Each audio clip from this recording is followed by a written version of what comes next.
Welcome to the Healers podcast, where we inspire and guide healers through business expansion. We give voice to incredibly abundant healers to share their stories. We dive into the quantum field to unlock the energies of conscious creation. We also develop digital tools to help you grow, which you can find on healers.com. I'm your host, Yuli, and I'm grateful you chose to join this space. Now let's go deep. Hello, my dear friends. Today we have another special guest on our podcast, Colleen McCann. She's the founder of Style Rituals and author of Style RX. A fashion stylist turned energy consultant, Colleen developed her own brand of glamour magic by blending her experiences as a designer, stylist, brand consultant, healer, mentor, teacher, coach, author, and serial entrepreneur. Colleen's constellation of ancient and modern modalities have formed her signature blend: crystals, tarot cards, shamanism, Northern and Eastern European folk healing, Reiki, intuition, mediumship, astrology, numerology, Feng Shui, color psychology, and trend analysis. Her own spiritual journey led her to train for 3 years at the Four Winds School of Energy Medicine, where she holds the esteemed title of Shamanic Energy Medicine Practitioner with accreditation as Healer Light Body. Colleen has studied core-Shamanic teachings in the Celtic, Chinese, Mexican, Nordic, Peruvian, and African traditions. While holding great reverence to the lineages she studied, she is here to create a modern conversation and understanding about the mystic. Unpacking shamanism and what it means being a modern shaman is our big topic today. We're going to talk about the rules of engagement, authenticity, ethics, what it means, different traditions, blends. I cannot wait for this conversation. And my intention for this episode is to bring clarity to this subject and provide the most authentic guidance to our listeners, how to use it as a tool of transformation or a practice they would like to pursue. Please welcome Colleen. And if you'd like to set your intention, please do so.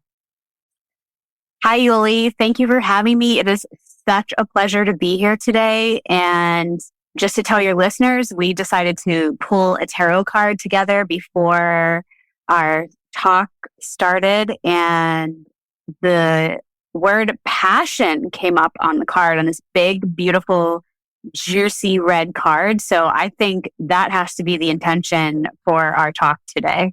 What do you think? I love passion. I think we all need passion in our lives, especially as we kind of wrapping up this, summer season with lots of movements in the sky, lots of planets going retrograde. There's a lot of energy movements going on. And I think bringing passion into whatever we do kind of offsets a lot of this turmoil that a lot of us might be in these days, and passion is a great prescription. Totally. And I think about the passion card as, I know your listeners can't see it, but it's red, right? And I kind of think about fire when I look at this. And when I think about fire, I think about transmutation and transformation. And then I think about sitting at the fire at a ceremony, and how when you offer something to the fire in reverence and ritual, that whatever's going into the fire, that goes up through the smoke and out into the universe where it kind of needs to go. So whether it's wishes, wants, prayers, things you want to release, that it's being transmuted out into the cosmic web, all from your passions. Isn't it amazing that we all have this ability to do that? And I know rituals is a big part of what you do and the way you work with your clients. But I wanted to dive right into the subject of modern shamanism before we discuss more rituals and details on what it actually means. But for you, and I'm sure you're being asked that a lot, what does it mean to be a modern shaman? Sure. And I first want to say, I think it's interesting if you ask 1,000 shamanic practitioners what it means to be a shaman, you're going to get 1,000 different answers, which is beautiful. For me personally, on a very base level, being a shaman is someone that takes a vow to honor themselves, honor the people around them, their community, and honor the land that they live on. That's beautiful. That's beautifully said. And in terms of just the definitions and maybe different misconceptions that people have about this word, have you personally kind of had to redefine it for people? Or what are some of the common threads that you see that people that evokes even the word shamanism, like what does it evoke in people usually? And how does that weave into what you do and how you define yourself? Sure. I do think a lot of people have misconceptions about shamanism. They've seen certain images of people or certain things that they believe a shaman to do. And that's not always the case. I like to tell people, I think shamans are like surgeons. They each have their own specialty. So there are shamans that do hands-on healing work. There are other ones that do divination. There are other ones that really sit in circle and guide communities. There's other shamans that strictly deal with administering plant medicine. And sometimes that can cross over for a shamanic practitioner, but sometimes not. So you kind of find something that really, you have passion about, then, follow that path. So I think there is a big misconception.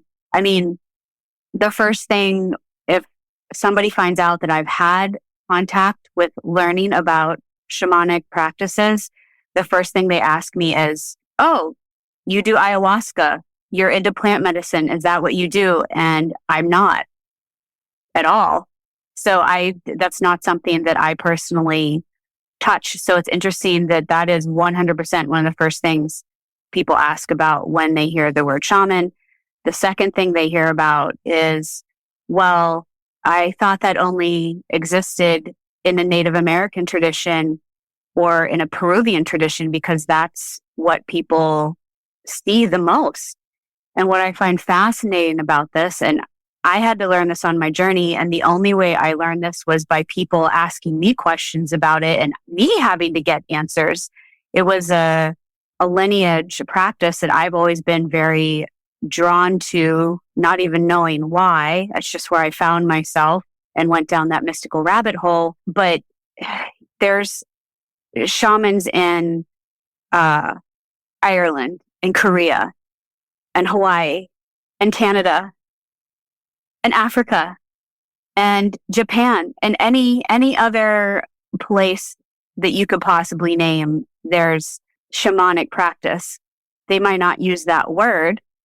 For example, if you were to do a DNA check on me, I am super Irish, and the Celtic druids, who would be my ancestors, are the shamans of that community. They just have a different word for it. And if we really want to nerd out and trace back, Yuli. Yes, please. I love that. Okay. Well, I had to nerd out because people were asking me this question, and I want to be educated and give a great, solid answer to people. The word shaman actually comes from the Tungus tribe in Siberia, Saman. And so if we were to really actually trace the roots of where shamanism came from, it came down from Siberia, went into China, and then went west and hit Europe and Africa, and then kept going across to the Americas, which is really, really fascinating because currently in modern times, the two places that people heavily associate shamanism with is North and South America. It's pretty fascinating. Yeah. But I think it's also, do you feel like because they've kept the tradition the most at this point in time, or the most connected to that tradition?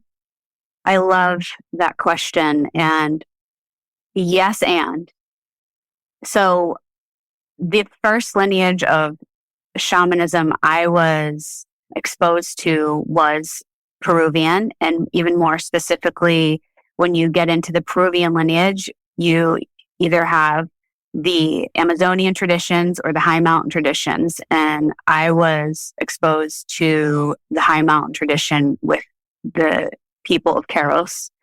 And I took to it like water. It felt like very familiar to me. I've been here before. I've done this before. And after a while, I started thinking, well, where is this in my lineage? Right? I would see things. I'm like, oh, that kind of, stuff that I'd see Celtic midwives do that I would read about from like the 1500s. I was like, this feels shamany. Like, what is this? But at the time when I was learning all this is 15 years ago, we have to remember all these spiritual schools that exist, if they did exist, they didn't have a website. Like when I went to the Four Winds, I called a 1-800 number and got a brochure in the mail. Like you couldn't Google shaman or crystal healer or energy practitioner or Reiki teacher. Like you just couldn't do it. Right. So it was also like looking for a needle in a haystack. And as I've talked to a lot of people that are still very involved in the Celtic traditions, I just keep hearing this undercurrent, this narrative that they finally feel safe or ready to come out and talk about these traditions in that area of the world that have been hidden underground and behind closed doors. So the traditions have still been there, but they've been originally suppressed and then became hidden for a whole lot of reasons. So I think you bring up a very fascinating topic that goes, unfortunately, hand in hand with shamanism, is that idea of suppression, and something that our modern culture, I don't want to say Western culture necessarily, but I would say the narrative that we've been living in, that shamanism is also associated with a lot of, the unknown, the spirit world, the stuff that are in a way dangerous, right, to humans. And this is just one of the reasons for suppression. And we talked about it the very first time we met, how a lot of us who, are into this work, we carry a lot of that energy still. Yeah. Can you talk about that whole energetic fields of shamanism? Yeah, I would love to talk about this, about the witch wound. Yeah. Oh God. Okay. So this is a wait. Is this the part when we do our witch wound releases? Totally. By speaking about this, we are collectively releasing this. You and I, and both sharing this with other people that are probably everyone listening to your podcast, Yuli, that's about to resonate with what I'm going to say. I just had a lot of a big wave of energy down my body. It's literally I feel like tingling and tickling. So please continue. Yeah, I'm getting hot. I'm getting the truth sweats. Okay, so here's what we know about the witch wound. And, first of all, I want to say that we see what I'm about to say in all cultures in the world that practice some variation of what people today call shamanism or some type of earth-based healing practice, because I want to leave that wide open, because every tradition has the beauty that they're so similar to the other traditions and also so different at the same time, which is something I love. But I'll bring this back to my ancestors in Ireland or England, Scotland. We'll just go to that area in the 1500s. So, let's set the stage here. We're in the Dark Ages, right? And who are our healers then? We don't have Western doctors. We've got oracles. We have midwives. We have the seer in the king's court. These are kind of the people that we see. Herbalists, right? This is who's kind of helping to heal the community, and whether that be mentally, physically, emotionally, or spiritually, or all of the above. And here's what happened to all of us that I'm just going to give some examples. So let's just say that a woman is about to give birth and she's working with a midwife in the 1500s in that region. And a common belief that was coming in was that women that were helping birth, they could put curses or hexes on a baby that was about to be born. And the way they feel that the telltale sign was a baby came out with a birthmark or a mole or a patch of freckles. And what would happen to this woman is she could be punished for just trying to help. She had nothing to do with what that child's skin looks like. That was genetics. Or we have, let's just say this example about having the court seer, right? There's this wise woman, my throat. Here we go. For anyone listening, when your throat starts doing that and you're speaking your truth, you're trying to get something out. So let's just say you have the court seer and the king is like, hey, I have to go to battle, or at least I want to. Should I attack this other country? And the woman is, she's divinating something, and that could be crystals. She could be talking to animals, her spirit guides, whatever that might be, to get answers for the king. And she comes back and she's like, hey, Your Highness, like, spring isn't looking so good for this attack. Like, could we push this back to Christmas? And the king's like, no, I want to do this now. And she says, well, hey, look, like, I see some bad shit coming. Let's be patient here. And he doesn't listen. And so this king goes out and goes to this battle and then is not successful. He comes back home with the troops, and guess who he gets mad at? He gets mad at the court seer and says, you did this because you didn't want me to go to this battle. You cursed my trip, blah, blah, blah, blah, blah. And this woman's again going, I spoke my truth to you. You didn't listen. I was just trying to help. Or we see this archetype of, kind of that, like an herbalist healer, right? Where we're going for non-Western medicine. And she's again trying to help. She's like, hey, do this. Hey, make this into a tea. Hey, eat that. And something goes awry for whatever reason. Maybe her client wasn't listening or whatever it happens to be.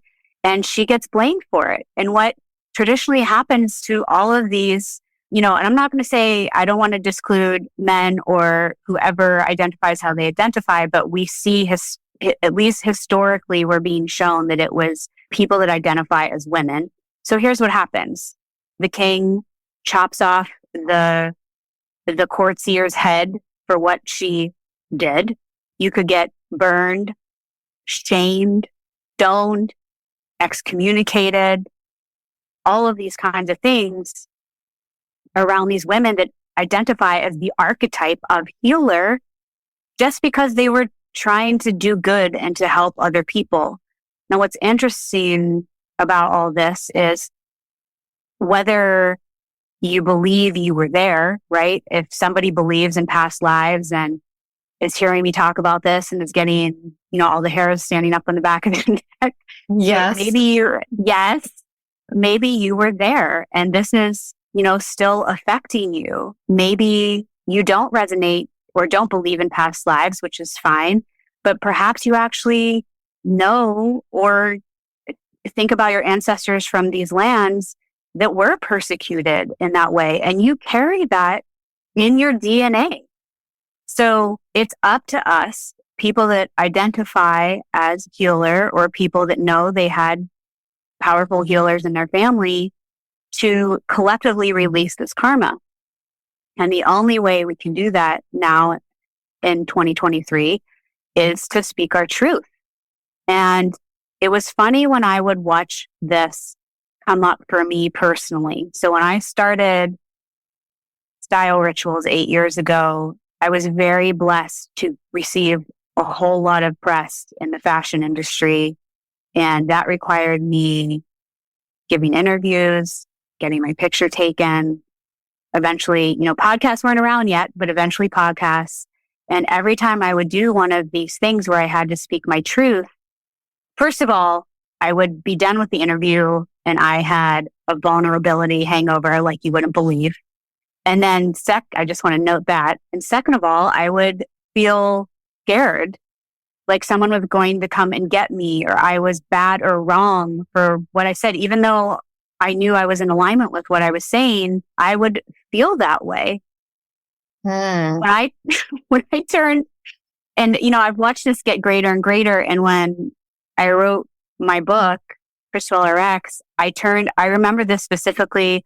I turned my manuscript in to HarperCollins on the very last second that it was that it was due, and I had the worst wave of panic over me I have ever felt in my life. And I got a little nip of bourbon and I sat there on my bed and stared at the wall for several hours, going, "What the fuck have you just done?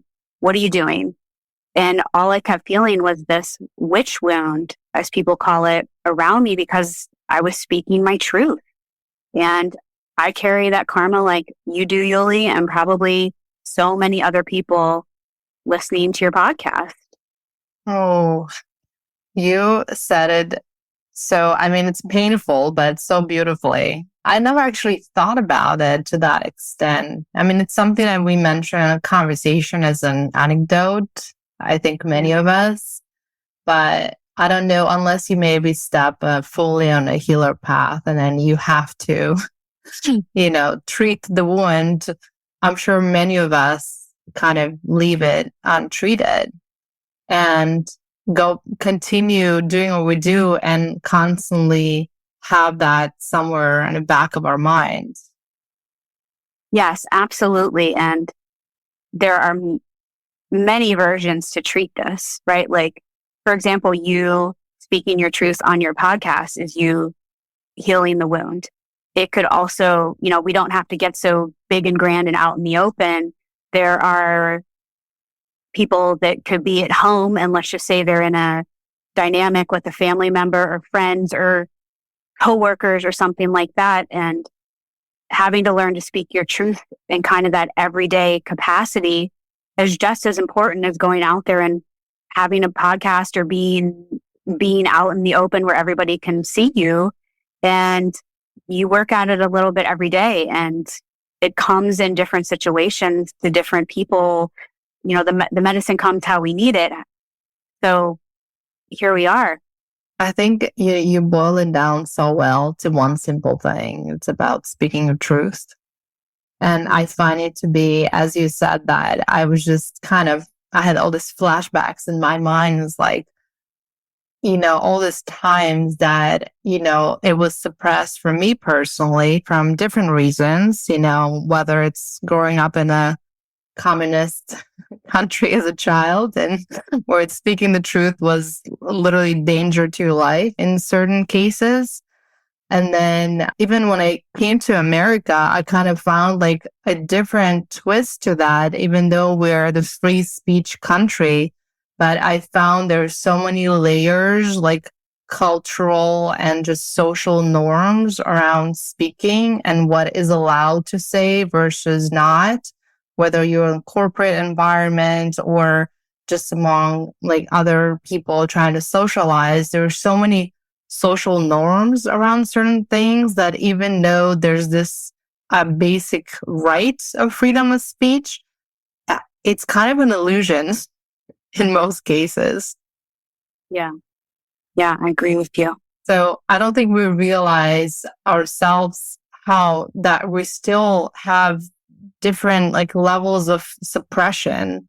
That yes, we might not be burned in the middle of the plaza in our hometown, thank God. But if you take the cancel culture and it's really the modern version, right? Yeah, absolutely. I also think I feel like it's worth mentioning that I see a lot of clients come in that I know kind of carry the witch wound, and because I see a lot of healers in my practice. I should probably give that as some information, that people that are looking to get on some kind of spiritual path, whether that's personally for personal work or professionally. And I almost I lovingly and respectfully joke about this, that somebody comes in and I'm like, let me guess, you have a fear of fire, dark water, or you don't like to have things around your neck. And they're like, how do you know that? And I said, we're going to have a talk. It's this thing called the witch wound. And, you might not have all of them, but if you think about what that means,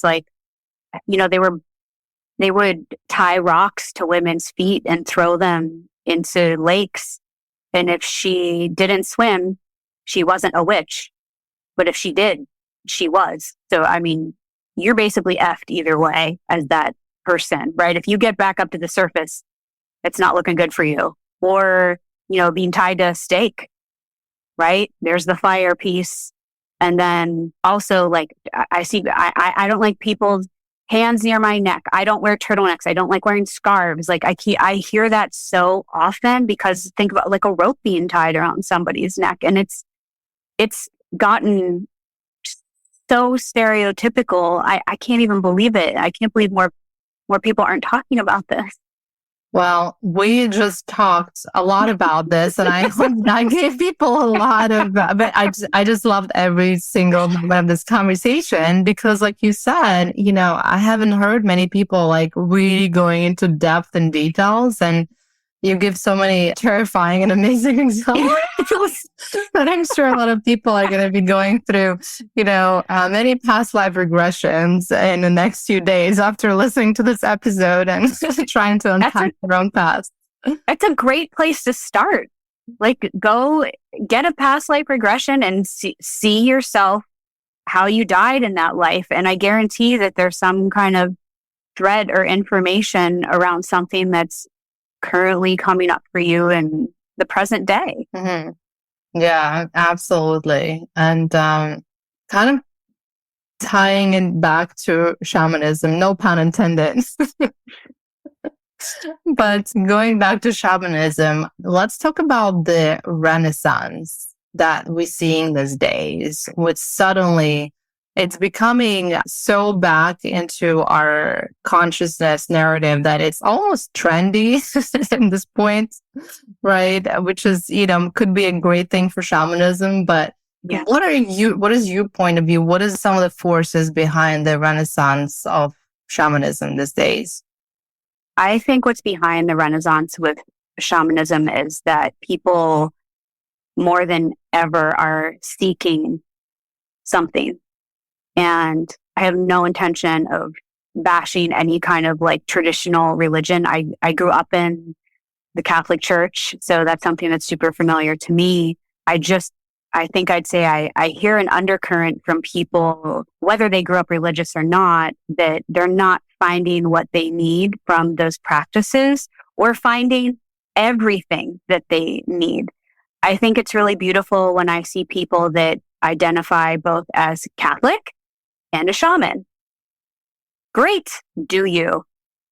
I don't care what you do. You do whatever, makes you feel like a whole person. So I think the seeking thing is a really big piece of this. And I think that there's people just exploring their roots, feeling called to explore the ways that their ancient ancestors healed. Because sometimes, and again, I have a foot in both places here. There's kind of the spirituality piece. I think when you think about connecting and meditating and praying and things like that, there's that piece. And then there's also the healing component, hey, I'm sick, I don't feel well, I'm depressed or anxious, or I have some kind of physical condition. And potentially people aren't finding the answers they need around one or both of those arenas in the West or in modern times, and they're going to look elsewhere. And how do you explain so many people like yourself that are getting into shamanism and like going to Peru, right? Like, and I know your story is incredible, just your own spiritual awakening, which I hope we can touch on as well. What do you think is behind it? That someone waking up one day, deciding to get into shamanism, going all the way to study like yourself, spend years studying different traditions.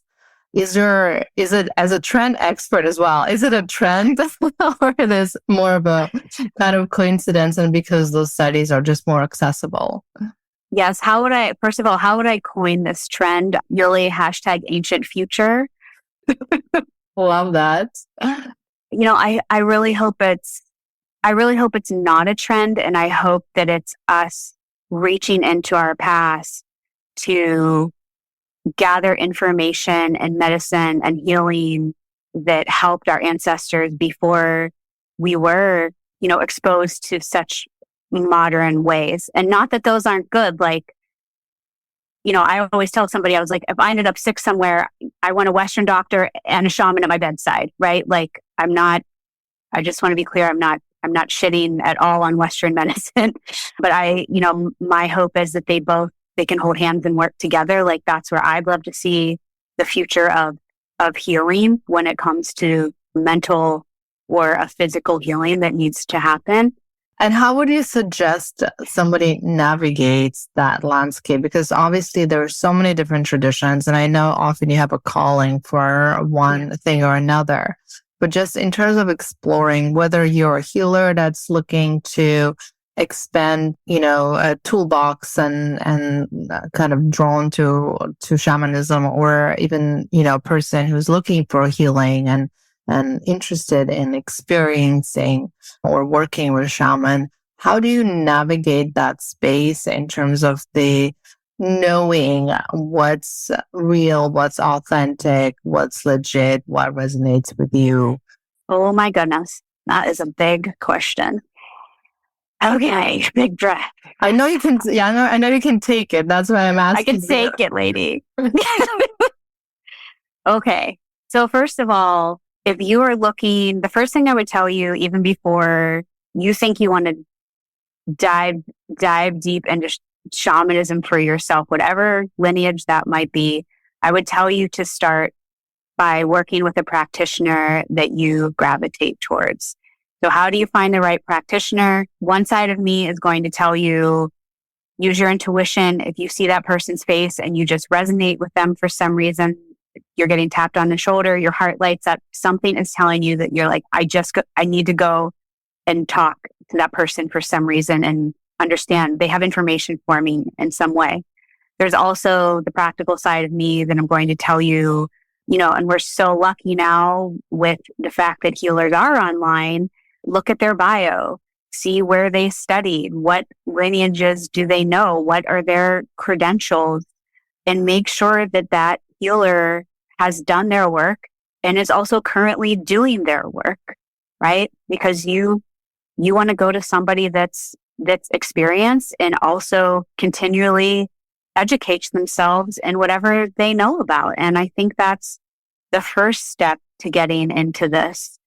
And I think as you just kind of explore, they say when the student is ready, the teacher will show. I definitely had that experience, but I went kicking and screaming. I wasn't like, yay, but your curiosity will help guide your path towards a lineage. And there's some people that, they may say, hey, I am Native American. I'm already in, my family already is deeply embedded. This is our culture, right? So embedded in this. And I already have been doing this since I was born. There's other people I see that they might dip into their ancestry and find out that they have ancestors somewhere in the world and might want to reconnect and study that lineage. I think there's other people, and this is definitely a tough one for a lot of people to swallow, that you might not have a connection with the lineage that you want to study and kind of be gravitating towards that or pulled in or invited into that lineage.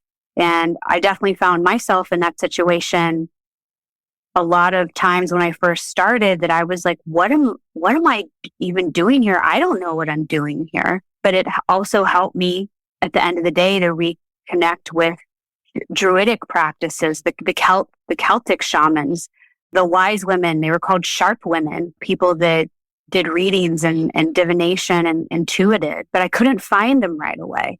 And again, maybe I just needed to study these other lineages to help me get back home, or at least where my ancestors' bones are buried. And I would say, whether you are blood linked to a lineage or not, you go in there with an unbelievable amount of reverence and respect for the people in that room that are willing to teach you and take you in. I agree. It's such a privilege to have these opportunities these days, right? Because I know, at least from what I heard, that in the past, it wasn't so easy to step on this path or even have access to those teachings. It wasn't easy because you couldn't even find it. If you wanted to go to a school, there were a couple shamanic schools that you could go to, and that's it. And now there's so many more.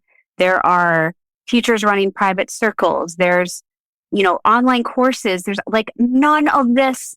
Social media didn't exist when I started this. So I couldn't go onto somebody's Insta and check out a teacher or, get into their online class. I had to fly somewhere remote and take off work and go learn with teachers, which is also, it is so interesting, even just to think about the dynamics and the differences between studying in person with somebody and studying remotely with a teacher halfway around the world, which you couldn't do that before. Yeah, we definitely are very fortunate to live in these times where all this knowledge, all this ancient knowledge is so accessible today. It's literally just a matter of decision and commitment or calling. Absolutely. And I think the fact that everything is so available online, more and more people every day are waking up and questioning whatever they need to question in life. And they're looking for resources to help them tap into themselves and ignite their personal power and become the best versions of themselves. And all of these lineages, shamanism or otherwise, any other healing modality can provide that for people. And your story is really fascinating. I know it's a long journey getting there, but if you can get us just kind of the highlights of it, how did you find your lineage, and how was that first experience was for you? To give some background, I worked in fashion as a designer and stylist in New York City for a very long time. And around my Saturn return, which just happens for many people, which is why I think it's worth mentioning that the intuitive light bulb kind of comes on, and all these weird things started happening to me. I'm seeing ghosts walk through my walls, and I'm having premonitions, and people are coming up to me on the L train telling me I'm a healer and they have a message for me. And I was obviously like, get the fuck away from me, weirdo. And I ran from all of this. And Yuli and I have a dear friend, Ava, in common, that she was like my one like woo-woo friend. And I went and told her, said, hey, all this weird stuff is happening to me. Like, I'm not feeling great. I have nobody to talk to about this. I don't know what it is. And basically, I'm feeling crazy and I don't know what to do. And it didn't feel right or appropriate to seek out a shrink that just didn't seem to be where this fit. And I already had the intuition that if I took my story to someplace like that, I would be medicated. And I also knew in this scenario, and again, I have nothing against Western medication. I just want to make sure I say that real loud, but it just didn't seem like the fit for the scenario that I was in. And Ava says, oh, you need to work with this woman. And I said, okay. So I ended up working with a teacher for 3 years privately once a week to kind of help get me out of my shell and start to understand what an intuitive was, what that meant, help me to kind of uncrazy my crazy. Because being a clairsentient, clairaudient, clairvoyant, claircognizant, walking around the streets of New York and having all my senses on at the same time, and they all came on within 2 weeks around my Saturn return. So it was a whole lot of noise, energetic noise. She kind of helped me sort through that. And then she said, well, listen, I want you to go to shaman school. I said, I'm not doing that. That's not for me. And like most people, I had a vision in my head of what a shaman looks like. And that obviously was not me, right?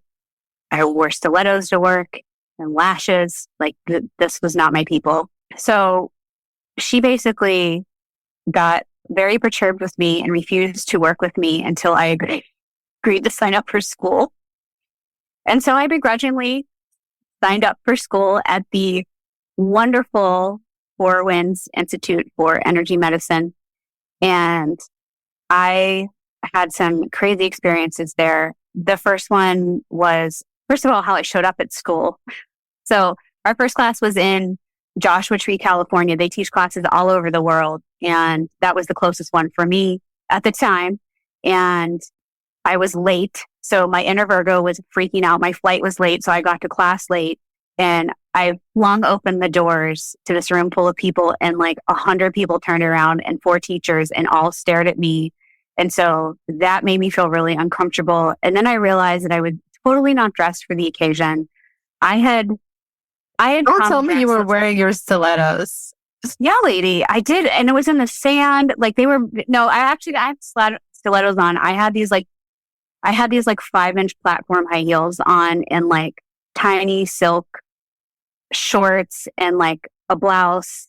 It was a whole look. It was silk. And you didn't look like a shaman. I said, no, I'm still though. I in like one of my New York Fashion Week outfits to the desert because it was day one and I wanted to look nice. And I looked ridiculous, fucking ridiculous. So yeah, I mean, I would just say everybody there was more, natural, into natural fabrics, and I walked looking like an asshole. I love the story so much. I wish it was back in the reality TV days when someone documented you, this New York City fashion girl going to a shaman school in the middle of a desert. That would have made a great series. Oh God, I kind of, you know what? It almost feels like, I think I have to make this comparison. Do you remember Legally Blonde when Elle Woods goes to Harvard? That is exactly what I felt like. But I think there has to be like a Legally Blonde or a Barbie version that goes to a shaman school. That's just that has to happen at some point. That would be me. Okay, so you get there in your incredible outfit. Yeah. All the eyes on you. First of all, why did you stay there? And what was the rest of your experience like? Yeah. So again, I was so skeptical. I went kicking and screaming. I agreed to stay until lunchtime. Maybe this was going to work out. Maybe it wasn't. And we immediately got put into groups and had to do this hands-on healing technique with somebody. And I got paired with a guy named Christopher. And, I was supposed to do this certain thing with my hands. I put my hands on his shoulder. He's laying on the floor. And all of a sudden I realized now I can speak like this, but I started channeling, and there was a spirit standing behind me that wanted to talk to Christopher. And this was my first experience doing this. And I was quite uncomfortable. And I leaned over to Christopher because this was supposed to be like a pretty like silent experience. And it all of a sudden got very not silent. I was like, hi, Christopher, new friend. There's a dead person standing behind me, and his name is Dave, and he's wearing a blue fleece jacket, and he kind of talks like he's from the East Coast, and he's telling you to stop blaming yourself. And well, at this point, Christopher had told me nothing about himself. I don't know where this information is coming from. And he started to get really emotional in front of me. And again, I was not equipped with the bedside manner of a healer at this point to handle a highly emotional situation like this. So I was getting really uncomfortable. And he's like, how do you know his name? I can tell you his name. And I was like, is it Dave? And he's like, yeah, it's Dave. And this guy basically just like kept yelling at me, and I just wanted to cry. So we got up after this, and I was like, I'm sorry, like, I don't know you, but like, what is going on here? And he said, what is going on here? What are you doing? I said, I don't know what I'm doing. What are you doing? And he said the person that he was asking for healing around was his friend, Dave, who had died on Dave's 21st birthday from alcohol poisoning. Now, I'm going to back up here because I'm going to give a spoiler alert that like the reason I stayed in school was because of some Alex and Ani charm bracelets. Before I left for shaman school, when the company had first started, I was at a trunk show at Bendel's, and Carolyn that owned the company. Wait. Can we transform the world right now? So jumping back to New York City reality. I love this. I got to go back to Bendel's. Carolyn had given me a couple Alex and Ani charm bracelets, and they both had St. Christopher on them. And I didn't really resonate with St. Christopher. And before I went to shaman school, for some reason, I started feverishly digging through my jewelry box. And I decided to take these charm bracelets with me. I don't know why. Like, I just took them like a security blanket with me. And so, let's put some clues here together. Out of 100 people in the room, I meet this guy named Christopher. St. Christopher is also the patron saint of travel. I was on a really big trip, not just a vacationing, life-altering trip. And, this was obviously a very long first day, this whole channeling dead people thing. And so I went back to my room, and I wake up in the middle of the night, and Dave, the deceased, was standing in the corner of my bedroom. And he told me to give those bracelets, the St. Christopher bracelets, to Chris because his mother and sister needed them. And they were okay that he was gone. They just wanted to know he was somewhere. And I was like, no. And I was like, wait, I have questions. And he like pops out of the room. Oh, wait, he told me one more thing. He said, and so Chris knows you're not bullshitting. He shares the same name as my sister. So I was like, okay, this girl's name is like Kristen. So me and the Alex and Ani charm bracelets marched into shaman school the next day. And I went up to Chris and I was like, hey, new friend. So, does Dave have a sister named Kristen? And I saw Chris get real emotional again, and he started getting upset. And he said, how do you know about Chrissy? Chrissy doesn't have Facebook. You don't know their family. And starts yelling at me. And I was like, oh my God, why is this happening to me? And I said, because Dave came into my bedroom last night and wanted me to give you this, and this is his message, and you need to take these to his family. This was a very weird situation I have just found myself in. And then I heard my mirror with Chris. He said, you want me to do what? He said, all our families are strict Irish Catholic families, and nobody knows I'm here studying shamanism. I can't take those home. And I said, oh, I know that story real well. And he ended up taking these bracelets back. And apparently, this gets really weird. Chrissy, the sister, had one item of Dave's, which was his high school ring. And she lost it a couple weeks before shaman school started. And she started praying to Dave, like, give me a sign. I need something of yours. You're my brother. And so Chris takes these bracelets back and gives the message, and the family was actually incredibly receptive and grateful. And so this charm bracelet replaced the ring on this girl's finger. Oh, wow. And so, and Chris called me, and, he told me this, and I was so touched and so like in awe that I all the stuff even came out of my mouth that was true. I was like, I don't understand what's going on right now, but I know I need to keep doing this because I just helped somebody feel better about something, and I need to let my freak flag fly a little bit and get curious about whatever this path is. Well, thank God you did. I love your freak flag. Please, please let it fly forever. And it was such a pleasure. I mean, having you and your stories. I've never heard anyone talk about this very complex and layered subject with so much just truth and simplicity. And I love you so much. And I hope you will be back again. Any last words of wisdom for our listeners?